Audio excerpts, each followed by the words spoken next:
Bismillahirrahmanirrahim.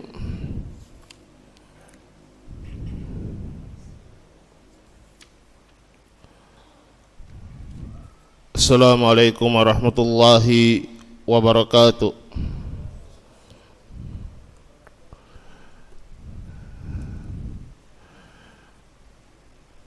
Innal hamdalillah nahmaduhu wa nasta'inuhu wa nastaghfiruh wa na'udzu billahi min syururi anfusina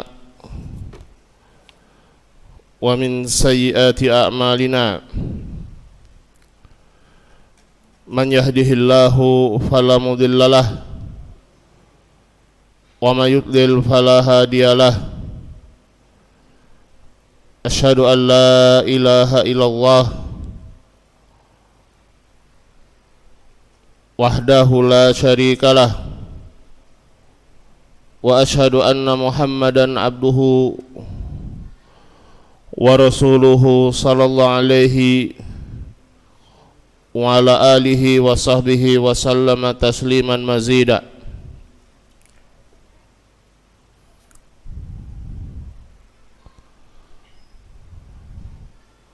Amma ba'd.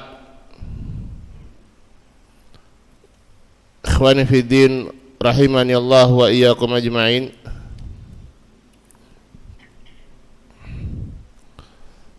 Kita lanjutkan dari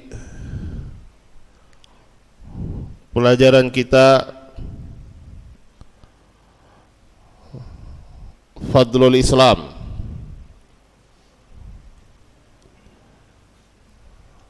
karya Imam Al-Mujaddid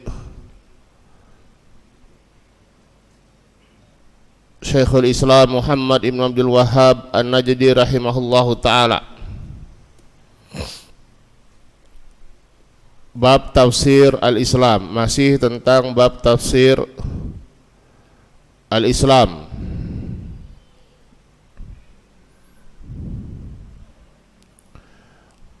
Qala al-muallifu rahimahullahu ta'ala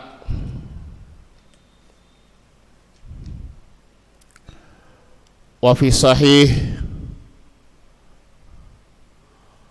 an Ibnu Umar radhiyallahu ta'ala anhuma anna Rasulullah sallallahu alaihi wasallam qala al-islamu an tashhada an la ilaha illallah wa anna Muhammadar Rasulullah wa tuqimas shalah wa tu'tiyaz zakah wa tasuma ramadan wa tahujjal baital haram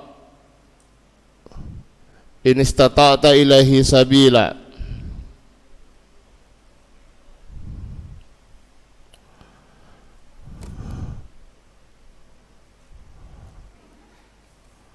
Muttafaqun alaih. Ya, di sini al-muallif rahimahullahu taala menyebutkan muttafaqun alaih.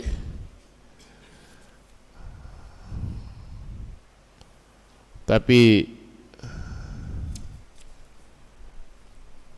lafaz ini diriwayatkan oleh Ibnu Umar dan dikeluarkan oleh Imam Muslim dalam sahihnya. An Umar radhiyallahu ta'ala anhu aidan qala bainama nahnu julusun inda Rasulillah sallallahu alaihi wasallam data yaumin. Dari Umar radhiyallahu ta'ala anhu juga, karena hadis pertama juga dari Umar radhiyallahu ta'ala anhu. Beliau berkata,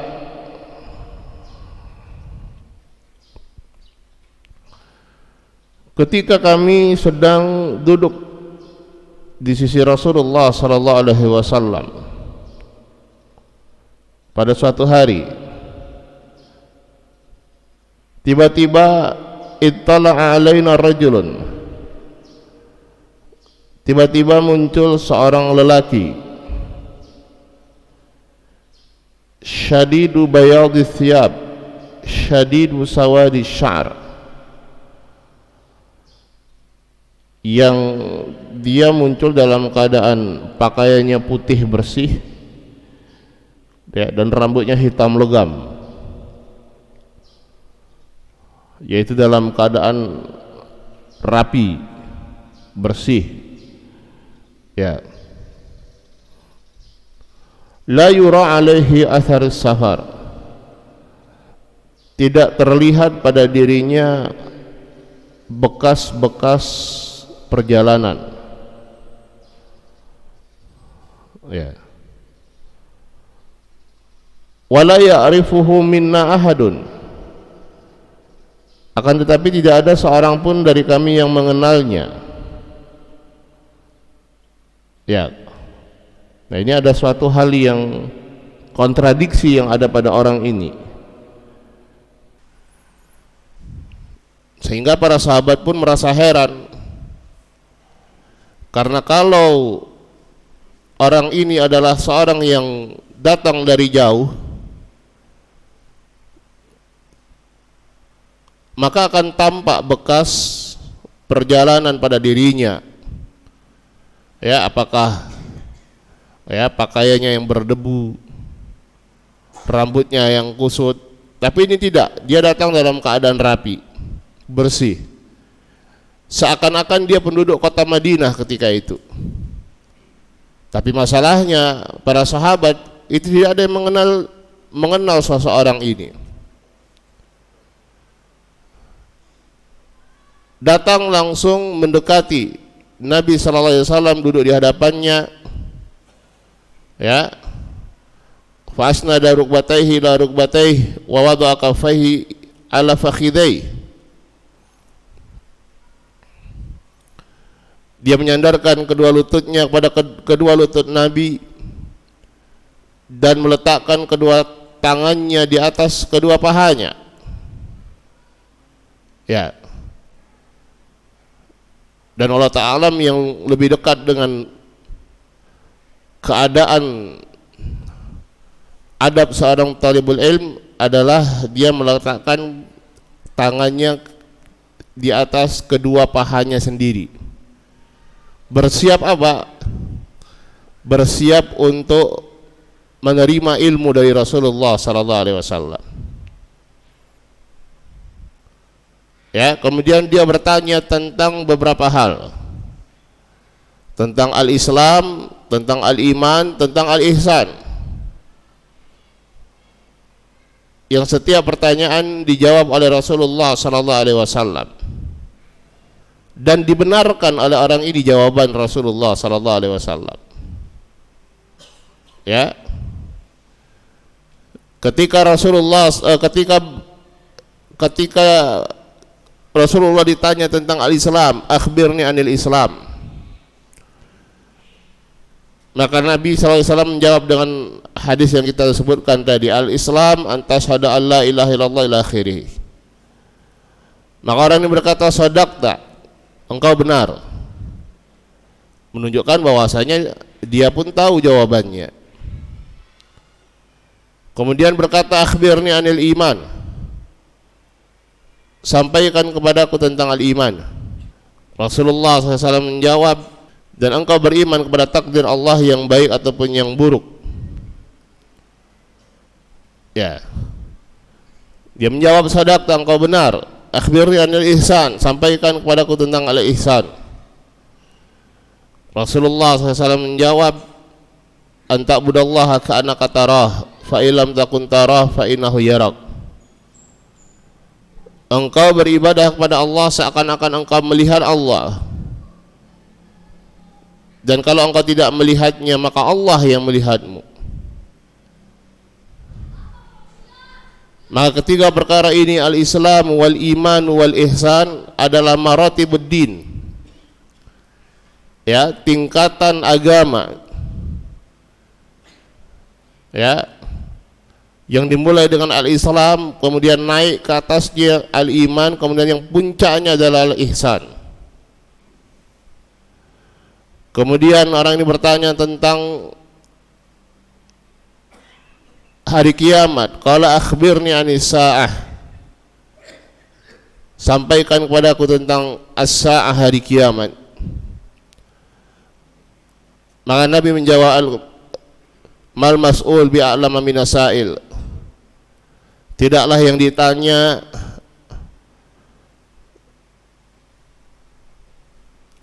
lebih tahu daripada yang bertanya. Kenapa? Karena yang berkaitan dengan hari kiamat, kapan terjadinya, hanya Allah Subhanahu wa taala yang mengetahuinya. Bahkan Rasulullah sallallahu alaihi wasallam dan Jibril tidak tahu. Ya, hanya Allah Subhanahu wa taala saja yang mengetahui kapan pastinya terjadi hari kiamat ini. Fakhbirni an amaratiha, maka sampaikan padaku tentang tanda-tandanya.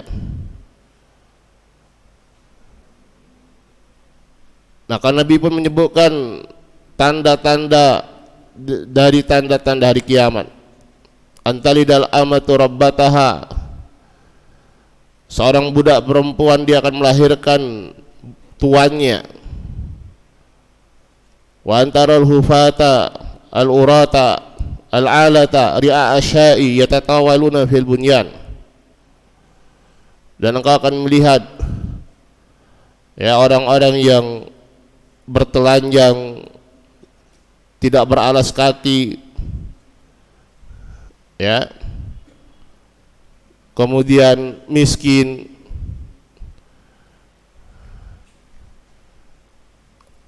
pengembala kambing, mereka berlomba-lomba meninggikan bangunan, ya, yang mana ini adalah sifat-sifat Arab, orang-orang Badui, Arab Badui, ya. Kemudian orang ini pergi dan Nabi pun bertanya pada Umar, ya Umar, atadri man sa'il, wahai Umar, tahukah engkau siapa yang bertanya tadi? Umar berkata, Allah wa rasuluhu a'lam. Maka kata Rasulullah, fa innahu Jibril atakum yu'allimukum dinakum, dia adalah Jibril yang mengajarkan kepada kalian agama kalian. Baik, kita kembali kepada hadis kita, ya, hadis Jibril, karena itu dikenal dengan hadis Jibril. Karena kisah kedatangan Jibril alaihi salam ke majelisnya Rasulullah sallallahu alaihi wasallam dan bertanya tentang beberapa hal yang berkaitan dengan perkara agama. Pertama adalah tentang al-Islam, dan beliau menyebutkan bahwasanya Islam itu adalah 5 perkara ini. Yang pertama syahadatain, antasyhada alla ilaha illallah wa anna muhammadar rasulullah. Yang kedua wa tuqimas shalah, mendirikan salat. Yang ketiga wa tu'tiyaz zakah, menunaikan zakat. Yang keempat wa tasuma ramadan, kau berpuasa di bulan Ramadan. Dan yang kelima wa antahujal baita in istata'ta ilaihi sabila, engkau menunaikan ibadah haji ke Baitullah kalau engkau sanggup mampu untuk menempuh jalannya. 5 ini kita kenal dengan rukun Islam, ya,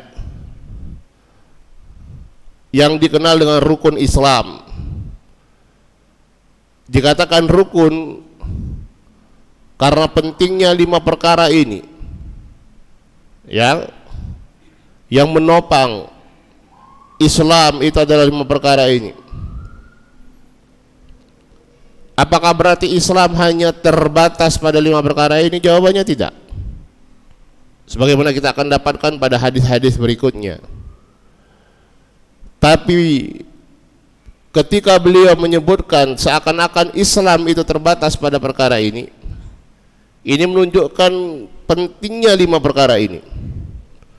Ya, pentingnya 5 perkara ini dan sama sekali tidak bisa kita abaikan. Ya, barakallahu fikum. Kewajiban yang ada pada 5 perkara ini lebih besar daripada kewajiban yang ada pada selain dari 5 perkara ini. Ya, karena itu disebut arkan, disebut rukun-rukun. Dan ini dipertegas dengan hadis Abdullah bin Umar radhiyallahu taala anhuma. Ya. Kalau di Al-Arba'in Nawawiyah, hadis yang ketiga setelah hadis Jibril langsung. Ya, Ibnu Umar radhiyallahu taala anhuma berkata, sami'tu Rasulullah sallallahu alaihi wasallam yaqul, Buniyal Islamu ala khams. Islam itu dibangun di atas 5 perkara. Kata-kata buniyal Islamu ala khams, Islam itu dibangun di atas 5 perkara, menunjukkan 5 perkara ini adalah rukun, pilar. Ya, pilar dari pilar-pilar Islam. Ya. Yang ketika salah satunya runtuh, maka Islam pun ikut runtuh pada orang tersebut. Menunjukkan apa pentingnya 5 perkara ini. Ya. Dan ini juga menunjukkan bahwasanya ketika Rasulullah sallallahu alaihi wasallam membatasi Islam terbatas pada 5 perkara ini, bukan berarti ya sudah hanya 5 perkara ini saja, enggak. Tapi menunjukkan pentingnya 5 perkara ini, dan di situ masih banyak lagi. Ya. Masih banyak lagi yang masuk dalam Islam, seluruh ibadah, seluruh ketaatan. Ya, yang mendekatkan diri seseorang kepada Allah Subhanahu wa taala, semuanya masuk ke dalam kata al-Islam. Ya. Kata Ibnu Umar radhiyallahu taala, kata Rasulullah sallallahu alaihi wasallam di hadis Ibnu Umar, buniyal Islamu ala khams. Syahadati alla ilaha illallah wa anna Muhammadar Rasulullah wa iqamis shalah wa ita'iz zakah wa hajjil baitillah wa shaumi Ramadan. 5 perkara sama. Ya, 5 perkara sama. Syahadatain, mendirikan sholat, menunaikan zakat. Ya, hanya penyebutannya dalam sebagian riwayat kebalik. Ada yang mendahulukan haji, ada yang mendahulukan puasa. Intinya 5 perkara. Ya, barakallahu fiik. 5 perkara ini Rasulullah sallallahu alaihi wasallam menafsirkan Islam dengan 5 perkara ini. Yang mana kalau kita kembali kepada pengertian Islam yang telah kita sebutkan dengan maknanya yang khusus, ya, terkadang Islam itu dimaknai dengan apa? Amalan-amalan zahir, seperti dalam hadis Ibnu Umar ini. Kenapa? Karena juga di dalam seperti hadis Jibril ini, Ahwan. Karena juga pada hadis Jibril disebutkan tentang apa? Tentang al-iman. Dan Rasulullah sallallahu alaihi wasallam menafsirkan iman adalah dengan amalan-amalan batin, dengan keyakinan. Ya, antu'mina billahi wa malaikatihi wa kutubihi wa rusulihi wal yaumil akhir wa tu'mina bil qadari khairihi wa syarrihi. Ya, engkau beriman kepada Allah, malaikat, kitab-kitabnya, rasul-rasulnya, yaumul akhir, dan engkau beriman kepada takdir yang baik dan buruk. Amalan batin. Ya, sementara kita tahu bahwasanya pengertian al-iman, ya, yang benar adalah apa? Ya, tasdiqun bil janan bil qalb, ya, wal qaulu bil lisan wal amalu bil jawarihi wal arkan. Dibenarkan dengan hati, diucapkan dengan lisan, dan diamalkan dengan anggota badan, mencakup semuanya, zahir dan batin. Ya, tapi ini tadi karena di hadis Jibril disebutkan Islam dan iman, maka Islam ditafsirkan dengan amalan zahir, al-iman ditafsirkan dengan amalan batin.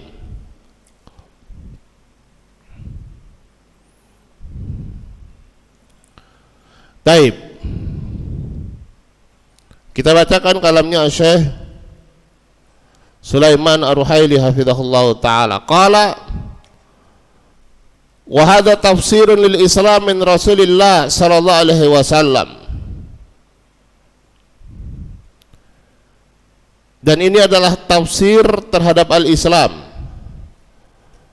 dari Rasulullah sallallahu alaihi wasallam. Wa qad ijtama'at fihi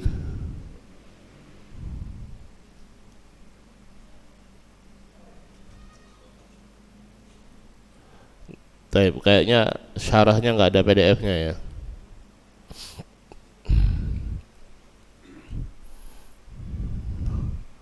Wa qad ijtama'at fihi salasatu umurin 'azimah. Terkumpul padanya pada ucapan Nabi sallallahu alaihi wasallam ini 3 perkara yang agung.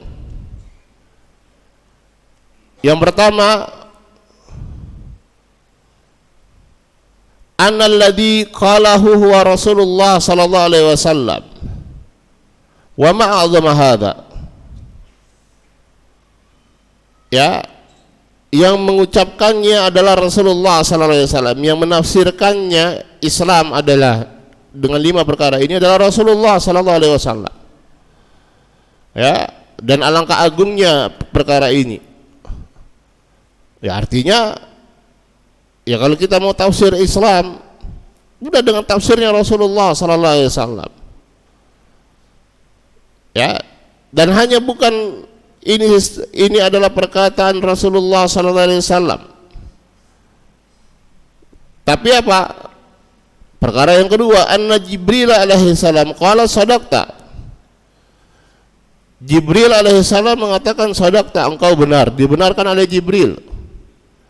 Fajtama'a ma'a qauli Rasulillah sallallahu alaihi wasallam tasdiqu Jibril alaihi salam. Ya, terkumpul 2 perkara penting di sini, yang mengucapkannya Nabi dan dibenarkan oleh Jibril. Yang ketiga, siapa yang hadir ketika itu? Para sahabat ridwanullah alaihim ajmain. Ya, mereka melihat, mendengar, menyaksikan, hadir ketika Rasulullah sallallahu alaihi wasallam mengucapkan ini, bahwasanya Islam adalah antasyhadu alla ilaha illallah ila akhirih. Ya, anna sahabata syahidu hada. Para sahabat menyaksikan kejadiannya dan melihat dan mendengarkan. Ya, bahwasanya Islam ditafsirkan dengan 5 perkara ini. Baik. Wa hadzal haditsu tadammana anna al-islam huwa al-ikhlas lillah wal mutaba'ah li Rasulillah sallallahu alaihi wasallam wal amal bima jaa bihi Rasulullah sallallahu alaihi wasallam aw iltizam ma jaa bihi Rasulullah sallallahu alaihi wasallam. Hadis ini juga terkandung padanya bahwasannya Islam itu adalah ikhlas. Ya, ikhlas kepada Allah Subhanahu wa taala dan mutabaah. Ya, mengikuti tuntunan Rasulullah sallallahu alaihi wasallam. Beramal dengan apa yang Rasulullah sallallahu alaihi wasallam bawa, berpegang teguh dengan apa yang dibawa oleh Rasulullah sallallahu alaihi wasallam. Ya. Faqauluhu sallallahu alaihi wasallam an tashhada an la ilaha illallah hada al-ikhlas. Engkau bersaksi bahwasanya la ilaha illallah, tidak ada ilah yang hak, tidak ada ilah yang benar.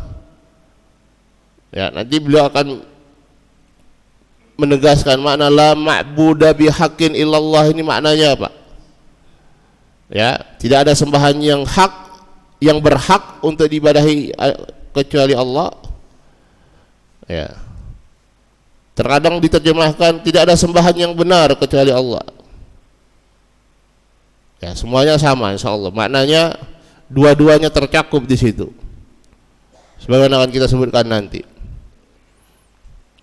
Nah, di sini terdapat al-ikhlas. Karena seorang itu beribadah hanya kepada Allah saja. Ya, dia beribadah kepada Allah, mengharapkan ridha Allah. Ya, cintanya karena Allah Subhanahu wa taala, takut kepada Allah Subhanahu wa taala. Selama dia karena Allah Subhanahu wa taala, itulah al-ikhlas. Ya. Bukan ikhlas di sini maknanya tanpa pamrih, bukan, sama sekali bukan. Ya. Karena kenapa kadang di ikhlas itu dimaknakan tanpa pamrih dan orang salah paham tentang perkara ini? Wallahu ta'ala alam, karena kayaknya ikhlas itu sudah menjadi bahasa kita sehari-hari dan dimaknakan demikian di kehidupan kita sehari-hari. Ya. Ikhlas ya, ikhlas ya. Ya, maksudnya kan yang enggak dibayar ya, gitu kan, maksudnya gitu. Ya. Iya kan? Kemudian dibawa kemana istilah syar'i. Nah, ini keliru. Ya. Apa yang menjadi istilah urf, kebiasaan, ya, jangan dibawa kepada istilah syar'i. Ya. Kan makna ada tiga, makna bahasa secara lughah, makna secara istilah syar'i, makna secara urf. Ditempatkan sesuai tempatnya. Ya, kalau kita berbicara tentang syariat, berbicara tentang tauhid, dan kita berbicara tentang keikhlasan, ya tempatkan makna ikhlas dari maknanya yang syar'i. Ya. Nah, ini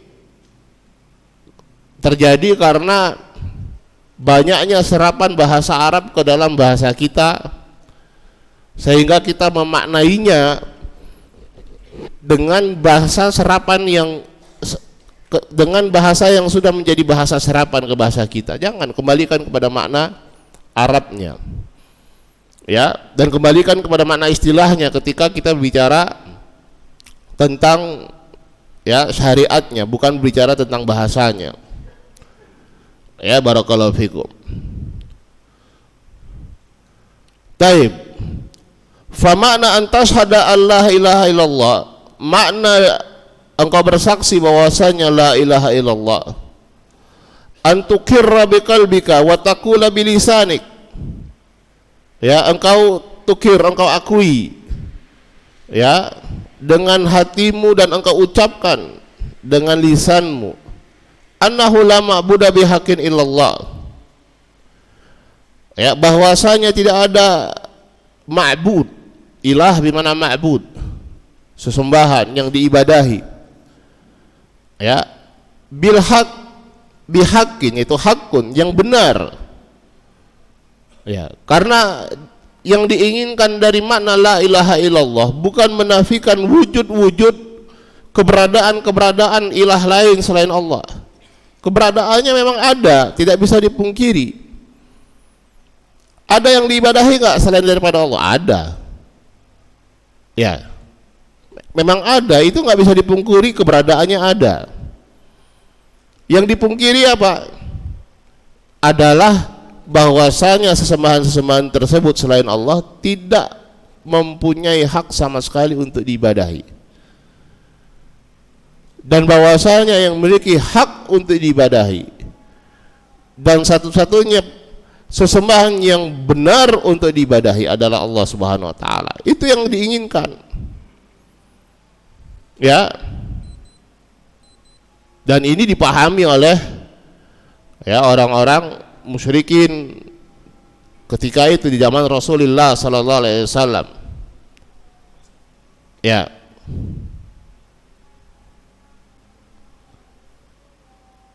Karena itu mereka mengatakan,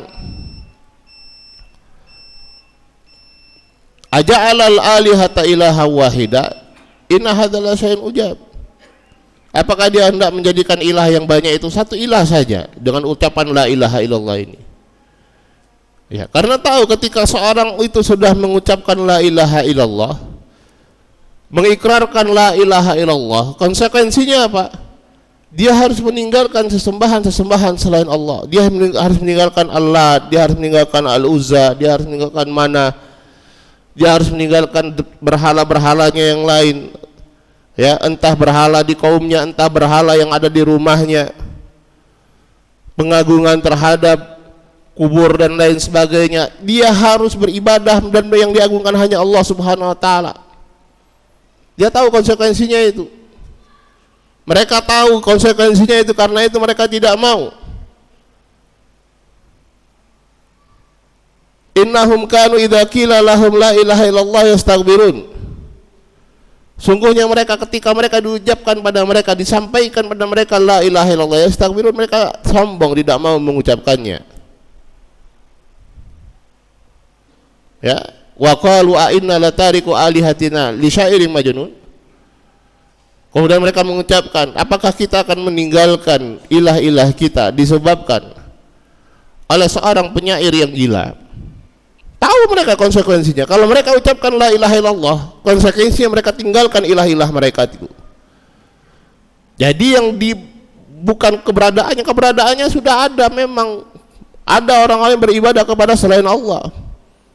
Tapi masalahnya peribadatan itu berhak atau enggak, benar atau tidak, itu yang dia dipermasalahkan, dan ini yang dinafikan oleh la ilaha illallah. Dalika bi anna Allaha huwal haq wa anna ma yad'una min dunillahi wal batil. Yang demikian itu dikarenakan hanya Allah saja yang hak, yang benar, dan apa yang mereka seru, mereka ibadahi selain daripada Allah itu adalah batil. Hada makna la ilaha illallah, la ma'budu bihaqqin illallah. Inilah makna la ilaha illallah, la ma'budu bihaqqin illallah, li'annal ma'budati katsiratun. Karena al ma'budat, sesembahan-sembahan itu banyak, ada banyak, memang banyak. Lakinnal haq, akan tetapi yang benar, yang berhak untuk diibadahi huwallah, hanya Allah Subhanahu wa taala saja.